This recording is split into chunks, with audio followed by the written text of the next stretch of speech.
జలప్రసాదం అని గానండి. ఈ దేవాలయం ఈసారి ఏర్పాట్లు చేసినటువంటి ఏర్పాట్లు ఎట్లా ఉన్నాయి సార్ ఈ మహాశివరాత్రికి? మంచిగా ఉన్నాయి సార్. మేము పాదయాత్రలో వచ్చినాము, ఆ! కానీ 3 రోజులు ఉన్నాము. హ్మ్. మంచిగా ఉన్నాయి సార్. చాలా మంచిగా ఉంది. చాలా మంచిగా చాలా మంచిగా ఉంది. సో భోజనాలని గాని భోజనాలు బ్రహ్మాండంగా ఉంది. నీళ్ళు ఫెసిలిటీస్ అక్కడ అంత ఫెసిలిటీస్ బాగుంది సార్. సో ప్రభుత్వం మారిన తర్వాత అంటే చంద్రబాబు నాయుడు గారు అధికారంలోకి వచ్చారు అంటే ఆయన ప్రతిదీ కూడా చాలా జాగ్రత్తగా అంటే పండుగని ఏదో పండగ కదా ఏదో ఒకటి చేసేయాలి కదా అని కాదు, కానీ జాగ్రత్తగా తీసుకుని వాళ్ళ భక్తులకి ఎక్కడా కూడా ఇబ్బంది లేకుండా వాళ్ళ మనోభావాలు దెబ్బతినకుండా చేసే ఏర్పాట్లు ఎట్లా చూడాలన్నా? కానీ లాస్ట్ టైం వచ్చినాము, అన్ని నీళ్ళ సమస్య ఉంది.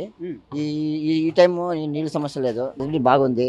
తర్వాత అది బిఎస్ పోర్ట్ వేసినారు సార్, ఆడ వేసినారు, కానీ అది భారీ మంచి పని చేసినారు సార్. క్లీన్ ఉంది సార్.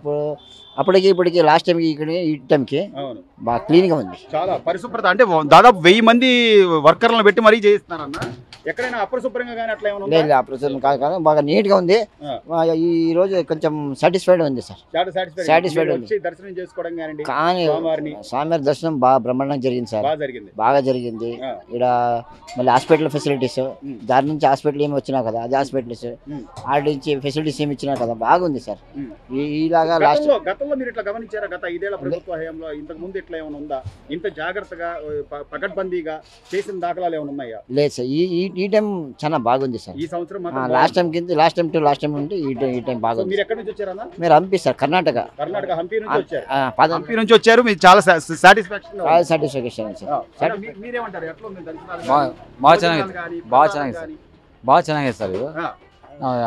ಇಬ್ರು ಒಂದೇ ಅಂತ ಬ್ರದರ್ಸ್ ಇಬ್ರು ಚೆನ್ನಾಗೈತೆ. ಎಲ್ಲ ಹೋದ ವರ್ಷಕ್ಕಿಂತ ಆ ಕಡೆ ವರ್ಷಕ್ಕಿಂತ ಚೆನ್ನಾಗೈತೆ ಸರ್. కన్నడలో మాట్లాడుతున్నారు. Kannada right sir. మీ అన్నగారు చెప్తున్నట్టుగా చాలా అద్భుతంగా ఉందని చెప్తున్నారు. ఏం చెప్తారు ఈసారి ఏర్పాట్ల గురించి? ప్రభుత్వానికి ఆంధ్రప్రదేశ్ గవర్నమెంట్కి ఏమైనా చెప్పాలంటే ఏం చెప్తారు సార్? ఫస్ట్ థ్యాంక్స్ చెప్తాను, గవర్నమెంట్కి థ్యాంక్స్ చెప్తాను. ఈ ఫెసిలిటీస్ అందరికీ థ్యాంక్స్ చెప్తాను. ఫస్ట్ ఆఫ్ ఆల్ లేబర్ ఏం కష క్లీన్ చేస్తున్నారా వాళ్ళకి ఫస్ట్ థ్యాంక్స్ చెప్తాను. ఇన్ని లక్షల మంది వచ్చినప్పుడు కొన్ని ఏమైనా అపరిశుభ్రంగా ఉంటే రోగాలు కూడా వచ్చే అవకాశాలు ఉంటాయి. దాన్ని సార్ హైజీనిక్ అండ్ సేఫ్టీ చాలా కనిపించింది సార్. అయితే well prepared sir, pre planned execute చేస్తారు సార్ అంతా. అట్లాగే సార్, అంటే ఈ రోజున ఈ ప్రసాదాల విషయం కానీ ఇలా తోపులాట్లని కానీ ఇక్కడ అమ్మవారి లేదా అయ్యవారి దర్శనానికి సంబంధించి ఏర్పాట్లు కానీ sir management is very good sir. They prepared very well. బ్రహ్మాండంగా ఉంది sir. I'm completely satisfied sir. 100% marks ఇస్తాను సార్. శివయ్య, ఈసారి ఏర్పాట్లు ఎలా ఉన్నాయి అంటారు? అంటే ప్రభుత్వం మారిన తర్వాత దాదాపుగా కూటమి ప్రభుత్వం వచ్చి 8 నెలలు అవుతుంది. మన దేవాలయాలకు సంబంధించి కానీ లేకపోతే మన సంప్రదాయాలకు సంబంధించి కానీ ఈసారి పెద్దపీట వేశారు ప్రతి ఒక్కళ్ళకి కూడా. అంటే విఐపి దర్శనాలు అలాంటివి లేవు, అసలు మొత్తం తీసేశారు. ప్రతి ఒక్కళ్ళు సామాన్యుల్లాగానే వెళ్ళి దర్శనం చేసుకునేలాగా ఏర్పాట్లు చేశారు. ఎలా ఉంది మీ మాలధారణ? అన్ని బాగానే ఉన్నాయి. బాగా చేశారు. అన్ని ఏర్పాట్లు బ్రహ్మాండంగా చేశారు. ఇబ్బంది అయితే లేదు. దారి కూడా మంచినీళ్ళని కానీ మధ్య కానీ అన్ని సప్లై అన్ని అందినాయి.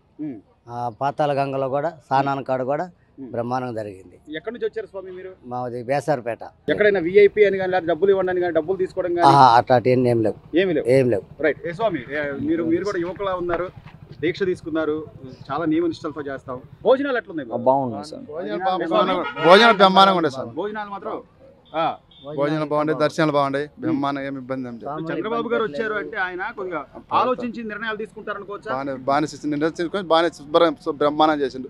దర్శనం కూడా బాగా బ్రహ్మాండ దేవస్థానం బాగా బ్రహ్మాండంగా ఉంది. ఎక్కడ ఏం లేవు. గలీజులు నియమంతో మీరు దీక్ష విరమణ అయిపోయింది. సంతోషంగా ఉన్నాం సార్.